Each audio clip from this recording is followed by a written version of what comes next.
Hi students, today we are going to discuss about Coulomb's law in electrostatics. So these are the 2 point charges Q1 and Q2.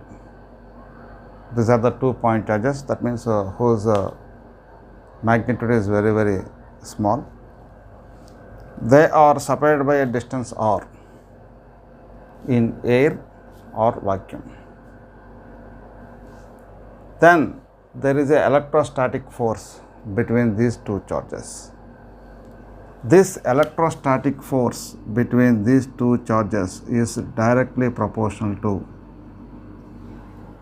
product of 2 charges. And this electrostatic force between the 2 charges is inversely proportional to square of the distance between 2 charges. So this force acts along the line joining between the 2 charges. That's why this force is also called central force. So what we write here, F proportional to Q1 Q2 by R square. So F is equal to, by removing the proportionality we put a constant, K into Q1 Q2 by R square. Here the value of K is 1 by 4 pi epsilon naught. That is called epsilon naught. That epsilon naught is called permittivity of the medium. Epsilon naught is called permittivity of a free space. Permittivity of a free space. Permittivity, that means something it permits. How much the given medium allow the electric lines of force through it. That is nothing but permittivity. How much permission it gives to the electric field lines through it. That is called permittivity. So here 1 by 4 pi epsilon naught is equal to 9 into 10 to the power of 9. 9 into 10 to the power of 9. What is the value of 1 by 4 pi epsilon naught? The value of 1 by 4 pi epsilon naught is equal to 9 10 to the power of 9. What is epsilon naught? Epsilon naught is nothing but what? Permittivity of the free space. Permittivity means what? Any medium which permits electric field lines through it. It gives the information about medium.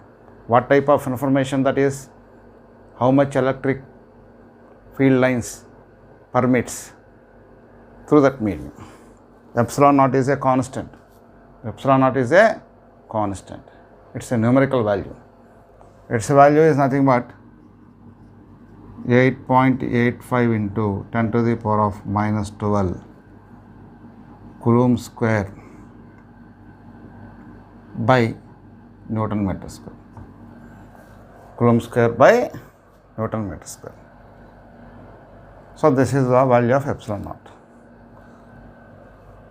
So this is the expression for the force. That means F is equal to 1 by 4 pi epsilon naught Q1 Q2 by R square. This is the expression between the electrostatic force between the 2 charges when they are separated in air or vacuum or free space. This is also known as F naught. For example, if the same 2 charges separated in the same distance other than air or vacuum, then what is the force between these 2 charges? F dash is equal to 1 by 4 pi epsilon Q1 Q2 by R square. This is equation 1 and this is equation 2. That means here the force value changes. Here what is the epsilon permittivity of that medium? Permittivity of that medium. That means whenever the medium changes between the two charges, force also changes. Force also changes. So 1 by 2. By doing 1 by 2, we get F naught by F dash is equal to what we write here, Q1 Q2 by R square, Q1 Q2 by R square cancel. Here we write epsilon by epsilon naught, that is equal to epsilon R, that is equal to K. That means the ratio of permittivity of the medium to permittivity of the free space is called relative permeability. Relative permittivity. Relative permittivity. This is also called dielectric constant. This is also called dielectric constant. This is relative permittivity.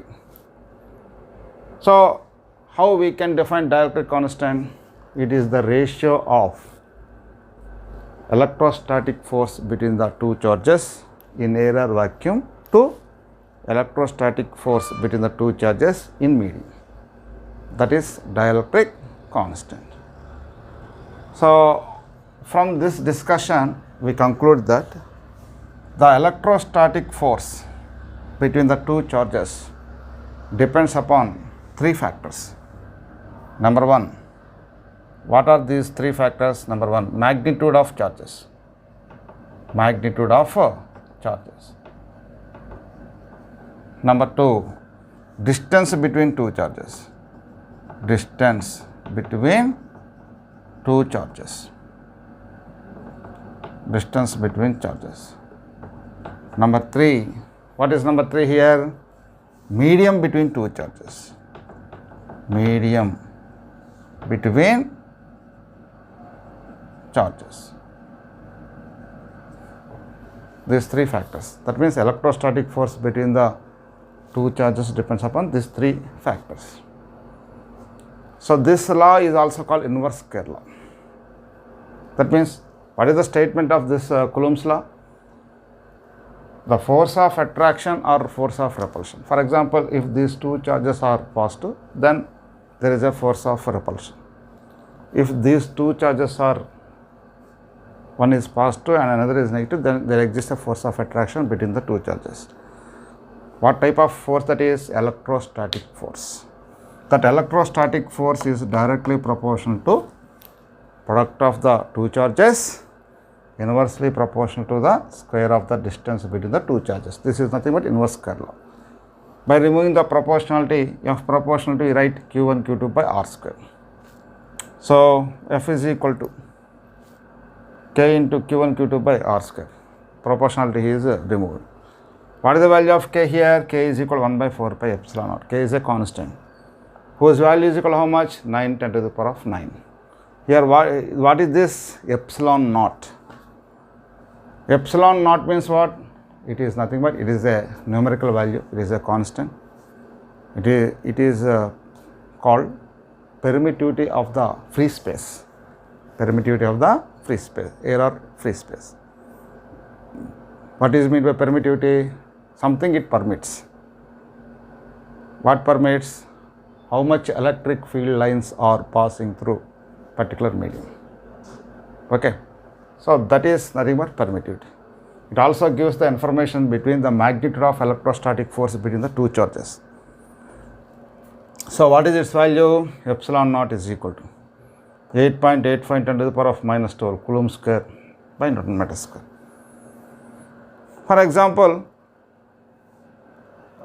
let us assume that these two charges are separated in air or vacuum, then the force exists between them is F naught. F naught is equal to 1 by 4 pi epsilon naught Q1 Q2 by R square, that is equation 1. What happens if the medium between the two charges changes? Then definitely there is a change in force. The force is changes, F dash is equal to 1 by 4 pi, this is epsilon, this value changes.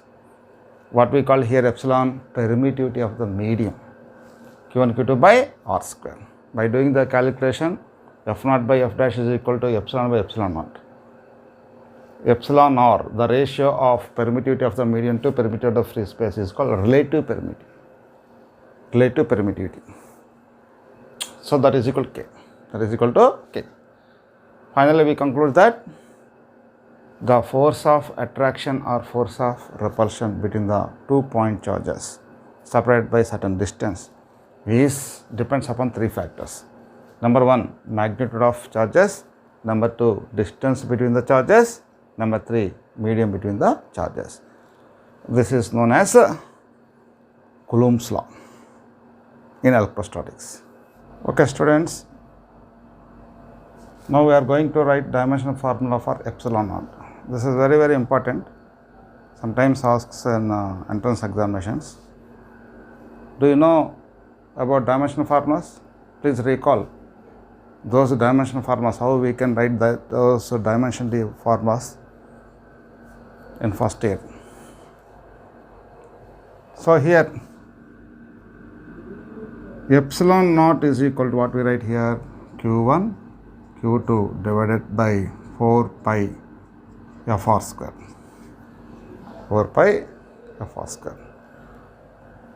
So we know that basic definition charge I is equal to Q by T, Q is equal to IT. In terms of I, here we use A. A means what? Ampere. A means ampere. Please recall, I is equal to Q by T. Q is equal to IT. In some textbooks, in dimension formulas, they write I. Okay, in some textbooks, they write instead of I, they write A, capital A. So please recall that. Here epsilon naught is equal to Q1, Q2. There are 2 charges. So Q1, that means AT. A means ampere. What are the units of electric current? Ampere. So again another charge, AT divided by. Sometimes in some textbooks they write IT. Okay, 4 pi. The dimensional formula for the constant, that is nothing but 1. No dimensional formulas. Force mLT power minus 2. This is the dimensional formula. R square, distance square, L square. L square. So doing the calculation here, A into A square, T into T square. Okay, here L into L square. How much? L cube. T to the power of minus 2. Okay, bring this T to the power of minus to upper side. That is equal to T square. So here m power 1, that is equal to m power minus 1. If we bring that m to the numerator, it becomes m to the power of minus 1. And also L into L square, here L cube. So if this L cube bring to the numerator, then it becomes L to the power of minus 3. So finally we got what here? M minus 1 A square T to the power of 4 L power minus 3. So this is the dimensional formula for permittivity. To discuss Coulomb's law in vector form. In previous class we discussed Coulomb's law in scalar form.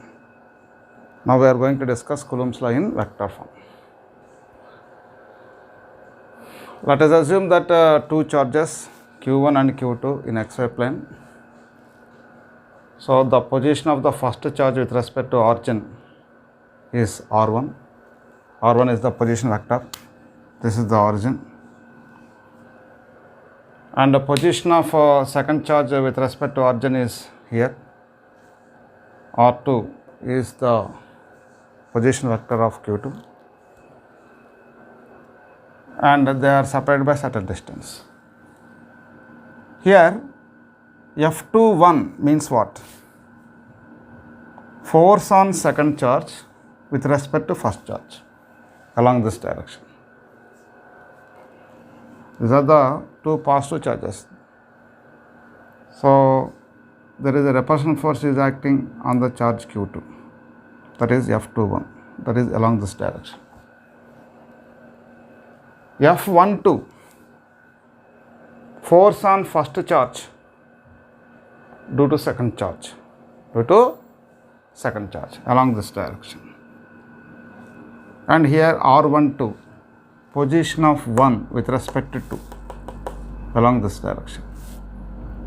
So here F12 bar and R12 bar both are in same direction. Now the magnitude of electrostatic force on charge Q1 with respect to 2.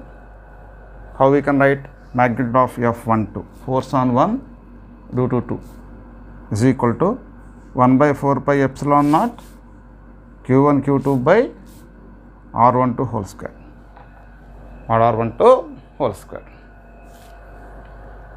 So we write here in vector form. So we write F12 bar is equal to magnitude of F12 into R12 cap.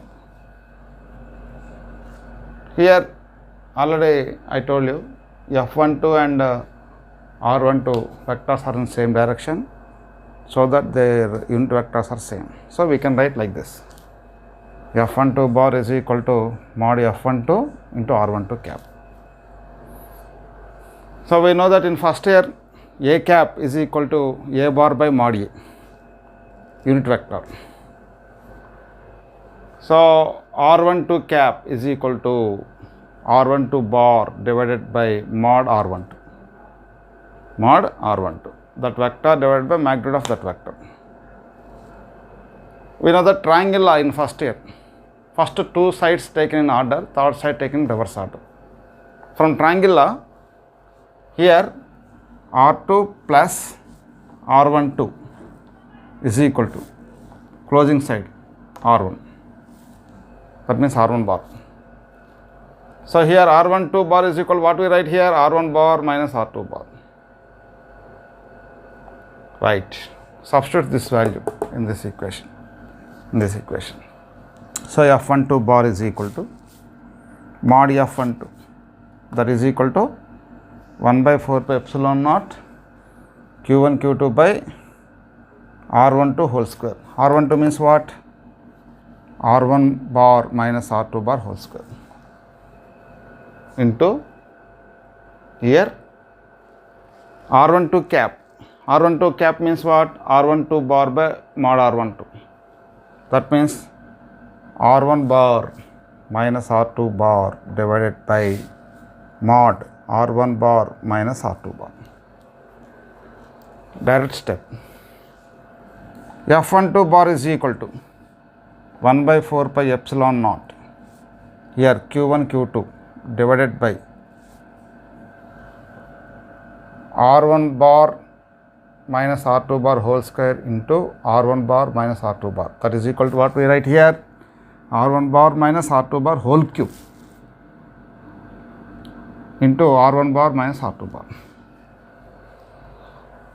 That is vector form of force acting on first charge due to the second charge. Here we notice that F12 bar is equal minus F21 bar. That means how much force is acting on the charge Q1 by the charge Q2.